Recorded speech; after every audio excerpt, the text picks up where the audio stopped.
The Pandavas bowed to their elders, embraced their friends, and rolled out of Hastinapura toward Varanavata. The citizens walked alongside the chariots far past the gates, reluctant to give their princess to the road, and turned back only when they had to. Five brothers rode into the morning, watched, loved, and marked for death. At the parting, Vidura drew close to Yudhishthira and spoke. In riddles, for listening ears were everywhere. He who foresees an astute enemy's intent escapes.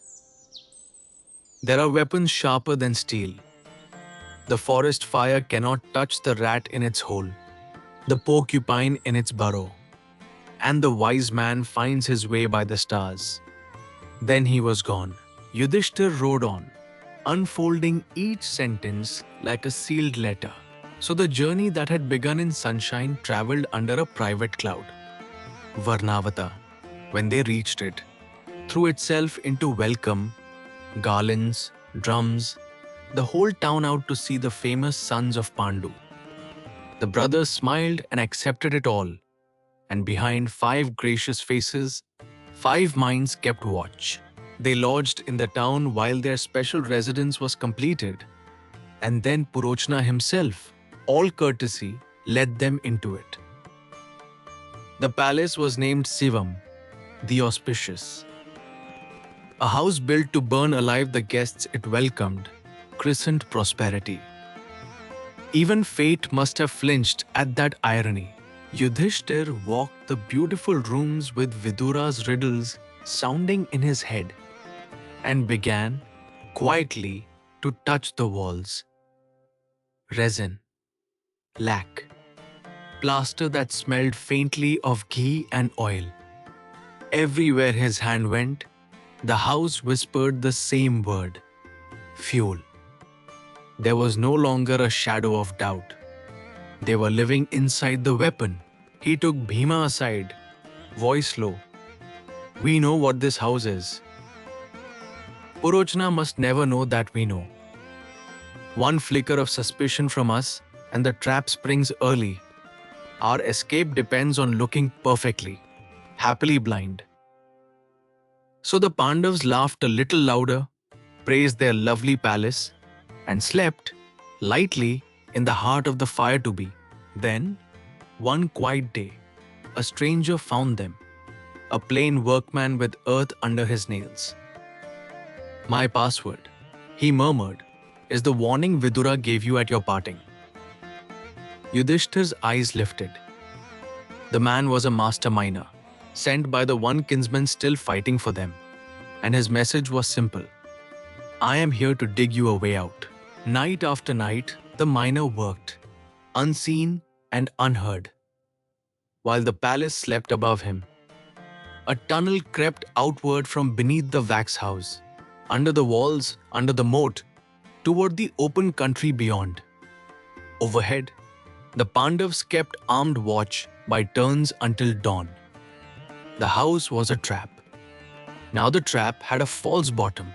By day they played their parts to perfection. Five carefree princes riding out to hunt, all sport and appetite. But every hunt was a rehearsal. This stream, that ridge, the paths that fork, and the paths that deadened. They were memorizing the forest the way a prisoner memorizes his jailer's routine. And so a full year passed. A year of smiling at Purochana across the courtyard, of sleeping on tinder, of waiting. Purochana, for his part, waited too. The fire must look like pure mischance, and mischance needs an unhurried calendar. Two patiences, sharing one house, each certain the other suspected nothing. Then the balance tipped. Yudhishthira read the small signs in Purochana's manner and knew the man had decided his hour. The eldest gathered his brothers in the dark. It is tonight, he said simply. We leave before his fire finds us, or we never leave at all. That evening, Kunti gave a feast. A queen's thanks, she said, to the household staff. She fed them richly and watched with a steady hostess's smile as wine and abundance did their slow work. By nightfall, the attendants were heavy-lidded and content, sinking one by one into the deepest sleep of their lives.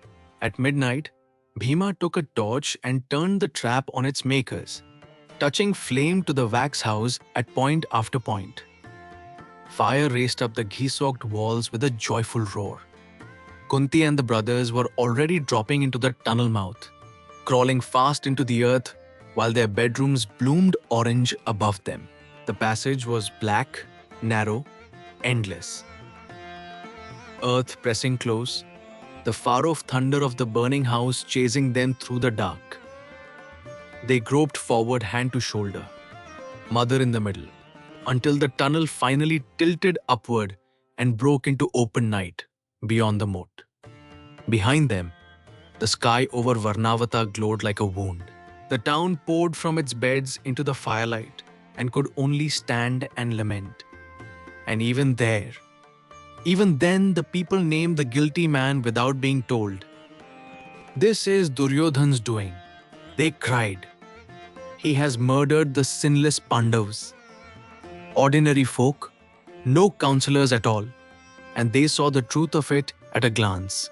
The wax palace burned to its foundations, and at the gateway, where he had lodged to keep watch on his victims, the fire reached Purochana before he could reach the door. The arsonist died in his own arson, and of all the tears wept in Varanavata that night, not one fell for him. The message that raced to Hastinapura said what the ashes seemed to say. The Pandavas' palace has burned, and no one inside escaped alive. The court heard it, and grief broke over the city. Real grief from the many who had loved them. And from one quarter of the palace, grief of a more complicated kind. The epic describes Dhritarashtra's heart that day as a deep pool, warm at the surface, cold underneath, sorrow on top for the world to see, and below it, where no one could look, relief. King and princess put off their silks, waded into the river, and offered the funeral libations.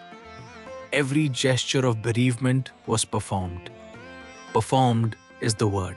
Sharp eyes noticed that Vidura mourned less desperately than the rest, and put it down to a philosopher's calm. The truth was simpler. He knew. His mind's eye was following 5 weary figures and their mother through the wild dark, mile by mile. And seeing old Bhishma truly broken with grief, Vidura took pity and whispered him the secret. They live deep in the forest. The family's strength had one name. Seeing his mother stumbling and his brother spent, Bhima simply picked them up. Kunti on his shoulders, the twins on his hips, Yudhishthira and Arjuna steadied on either hand and strode on through the undergrowth like a lordly elephant, parting the trees. So they came at last to the Ganga, where a boat and a boatman who knew their secret waited in the dark. They crossed the black water in silence and entered a forest mightier and wilder than any they had known. Night pressing on them like a shroud, torn by the cries of beasts they could not see.